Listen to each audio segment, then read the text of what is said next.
Good morning, students. Welcome to the session of 2020-21. Here we are going to start second chapter of class 9th chemistry, that is matter around us pure. Before this one, we have done first chapter of chemistry, that is matter in our surrounding. In that we have done the classification of matter on the basis of physical property, that is solid, liquid and gas. But here in this chapter we are going to do the classification on the basis of chemical properties. So here chemically we are going to classify matter. Classification of matter on the basis of chemical property. First it is divided into two, that is called as pure substance and impure substance. Now one question is asked that we know about the matter with the help of first chapter, that everything which is present in our surrounding is called to be as matter. Now there is need to know whatever the substance which is present around us is pure or not. So if the substance follow the properties of the pure substance, it is called to be as pure substance, and those which do not follow the properties of the pure substance is called to be as impure. So what are the condition to call any of the substance as pure substance? So pure substance is always made up of only one kind of atom. Okay, here for this one we can take example of elements and compounds. We know nowadays we are having number of elements in our periodic table, and all the elements are called to be as pure substance because elements are made up of only one kind of atom. Here you can take example like if we are talking about hydrogen, if we can take example of oxygen, we can take example of nitrogen. These all are the element, and here we cannot split these elements. Why? Because they are made up of only one kind of atom. If one atom is present, we cannot split it. Like you can take example of alphabet that is present in our English table, that is ABCD. If we need to classify this A, can we classify? No, because A, it is a pure substance which is made up of only one kind of atom. Like that, here all the elements, it is made up of only one kind of atom, that's why it is called as pure substance. Second, we have compound, which is also called to be as pure substance, but compounds are the combination of two or more than two atoms. Then also it is called as pure substance. Why? Because here whatever the ratio we are following for the preparation of compound is always fixed. We cannot change the ratio. If we are going to change the ratio for these type of compound, the property of that particular compound is going to change. Here you can take example of water. Like water, it is made up of combination of two hydrogen and oxygen. This is the formula of water, that is H2O.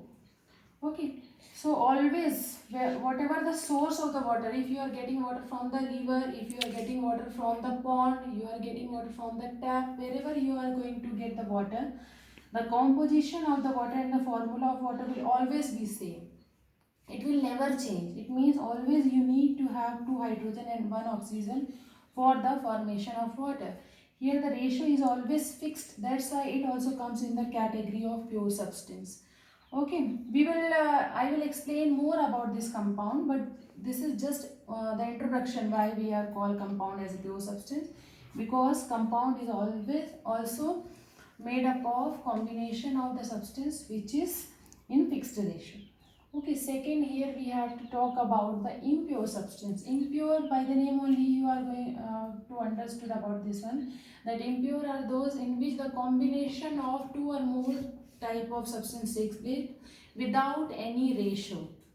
Here the ratio is not fixed. Any amount you can take for preparation of anything. Here you can take example of brass, bronze, or the common example if you need to take, like if you are going to make bhel puri, that for the preparation of bhel puri you need, or you can take any amount of mixture, any amount of salt, any amount of moongfali, whatever you need to make bhel puri, you can take whatever the amount you people are liking to add. Here the ratio is not fixed. That's why it is called as impure substance, because impure substance, that is mixture, and the ratio in mixture is not fixed. Air is also example of mixture, because you might have studied in the previous classes that the composition of air is what? In air we have number of gases present, but the main composition of air is oxygen, nitrogen, carbon water vapor and some other gases are also present there. But if you go in different places, you will get different ratio of other gases. If you go nearby the factories, here the ratio of sulfur and any other harmful gases are more. But if you go to the forest, here the ratio of these are very less. The air is very pure at that places. It means that air is called as mixture because here the ratio may vary from place to place. Okay. So mixture is also divided into two parts, that is homogeneous mixture and heterogeneous mixture. Homogeneous mixture are those type of mixture in which two mixture or two substance combine with each other accurately. Here we cannot separate it by easy method. Like if we need to mix water and sugar, we can easily mix water and sugar with each other. And if we need to know what amount of sugar and water is added on that, then by seeing only we cannot say that the ratio. But if we need to mix, or if we talk about the heterogeneous substance are those type of substance in which if we want to separate two substance, then we can easily separate it. Like here we can take example hand picking method. By with the help of hand picking method, we can separate whatever the pebbles or stones are present in the rice. We can easily separate it because it is easily visible. The color of these are different, and we can separate it by easily method. So these are called as the heterogeneous mixture because here the substance do not mix with each other completely or uniformly, but in the homogeneous they mix with each other very completely. That's why it is called as homogeneous mixture. Okay, so these all are the just introduction of the matter. Now rest of the thing we will discuss in the next class. Thank you.